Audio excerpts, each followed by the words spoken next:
দেখুন, আপনার বাড়িতে যে সিম কার্ডটি আছে, এমনকি আপনার যদি কেউ আপনজন থাকে যাকে আপনি অনেক ভালোবাসেন, তার সিম কার্ডটিও যদি আপনি নিজে আপনার মোবাইলটা দিয়ে কন্ট্রোল করতে চান, সেটা কিন্তু আপনারা পারবেন। এমনকি সেই সিম কার্ডটি দিয়ে কোন নাম্বারে কল গেছে, কোন নাম্বার থেকে কল আসছে, কোন কোন নাম্বার কত মিনিট কথা হয়েছে, কত এমবি বাকি আছে, কত ইন্টারনেট ব্যালেন্স আছে, কত রিচার্জ করার টাকা আছে, সব কিছু আপনি কিন্তু ডিটেলস, এক কথা যত ডিটেলস আছে ওই সিম কার্ডটি সব কিন্তু আপনি দেখতে পারবেন। কিভাবে দেখতে পারবেন চলুন আমি আপনাদেরকে শিখিয়ে দিই। বন্ধুরা, এই কাজটি আপনারা কিভাবে করবেন চলুন আমি আপনাদেরকে সুন্দরভাবে বুঝিয়ে দিই। যারা ভিডিওটা টানাটানি করবেন তারা কিন্তু বুঝবেন না, পরবর্তীতে কমেন্ট বক্সে সেই উল্টাপাল্টা কথা বলবেন না, ঠিক আছে?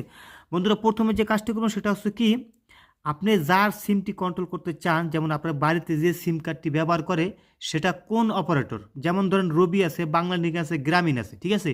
যেমন ধরেন আপনার বাড়িতে রবি সিম ব্যবহার করে, সেক্ষেত্রে কি করবেন, আপনি প্লে স্টোরে গিয়ে মাই রবি লিখে সার্চ করবেন। মাই রবি, ঠিক আছে, এটা লিখে সার্চ করবেন। সার্চ করার পরে মাই রবি নামের যে অ্যাপ্লিকেশনটা আছে সেটা কিন্তু চলে আসবে।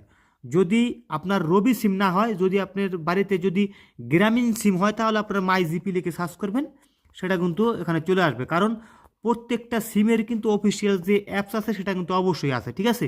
আপনাদের যে সিম কার্ডটি আপনি কন্ট্রোল করতে চান সেই সিম কার্ডের যে অফিসিয়াল অ্যাপ্লিকেশন আছে সেটা ডাউনলোড করবেন প্লে স্টোর থেকে। আমি আমার যে সিমটি দিয়ে আপনাদেরকে করে দেখাবো সেটা হচ্ছে মাই রবি, ঠিক আছে? আমি মাই রবিতে করে দেখাই। যদি আপনাদের মাই রবি থাকে তাহলে এখান থেকে এখনই শিখে রাখুন। মানে এক কথায় আপনারা যে সিমটি কন্ট্রোল করতে চান সেই অফিসিয়াল যে অ্যাপস আছে সেটা ওপেন করবেন, ঠিক আছে? আমি রবি সিম ওপেন করলাম। ওপেন করার পরে দেখবেন এখানে নাম্বার যাবে, যেমন ধর বাড়িতে যে নাম্বারটি আছে সেই নাম্বারটি এখানে বসিয়ে দিবেন। যেমন আমি এই নাম্বারটি বসিয়ে দিলাম 01869। ওকে, এখন কি করবেন, আপনার ওটিপিতে ক্লিক করবেন। ক্লিক করার পরে বাড়িতে যে নাম্বারটি আছে ওই নাম্বার কিন্তু একটা ওটিপি যাবে। অবশ্যই কিন্তু আপনাকে সেই ওটিপিটি এখানে মানে জোগাড় করে আপনাকে এখানে বসিয়ে দিতে হবে, ঠিক আছে? দেখুন, আমি কিন্তু যখন নাকি আপনারা এরকমভাবে বসিয়ে দেবেন তখন কিন্তু অটোমেটিকভাবে ইনেবল হয়ে যাবে, ঠিক আছে? যখন নাকি ইনেবল হয়ে যাবে তখন কিন্তু আপনারা সব কিছু কিন্তু এটার মাধ্যমে দেখতে পারবেন। যেমন ধরেন এখানে 88 টাকা আছে, তারপরে আপনি নিচে আসেন, দেখুন এখানে কিন্তু সব ধরনের কিন্তু যা যা দেখতে চান সব কিছু কিন্তু এখানে আছে, ঠিক আছে? উপরে দেখুন এখানে 3 ডট মেনু আছে, এখানে আপনারা ক্লিক করে দিবেন। ক্লিক করার পরে এখান থেকে দেখবেন ইউজ হিস্টোরি আছে। এই ইউজ হিস্টোরিতে ক্লিক করলে কিন্তু আপনারা কোন নাম্বারে কল গেছে, কোন নাম্বার আসছে, সব কিন্তু আপনারা এখানে ডিটেলস দেখতে পারবেন। কারণ আমার এই নাম্বার থেকে কিন্তু কোনো নাম্বার কল যায় না, এই কারণে কিন্তু এখানে দেখা যায় না, ঠিক আছে? আপনাদের কিন্তু অবশ্যই দেখা যাবে, ঠিক আছে? তারপর দেখুন ইউজ হিস্ট্রিতে গিয়ে দেখতে পারবেন তারপর কোন কোন নাম্বারে কল গেছে, কোন নাম্বারে কল আসছে, সব কিছু কিন্তু আপনারা এই অ্যাপের মাধ্যমে দেখতে পারবেন।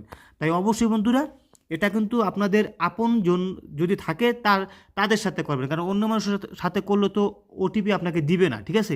তাই অবশ্যই আপনারা যেহেতু বাড়িতে সব কিছু বুঝে না, আপনার যদি আপনজন কেউ থাকে তার নাম্বার যদি এখানে বসে দেন, যদি তার কাছে ওটিপি চান সে তো অবশ্যই দিবে। আপনারা তো অনেকে বলেন যে ওটিপি তো দিবে না, তারা কি বলদ হয়ে গেছে? না ভাই, এটা আপনাদের ভুল ধারণা, কারণ এটা তো নিজস্ব বাড়ির সিম, সে আবার দিবে না কেন? এটা আপনাদের ভুল ধারণা, অবশ্যই ওটিপি দিবে।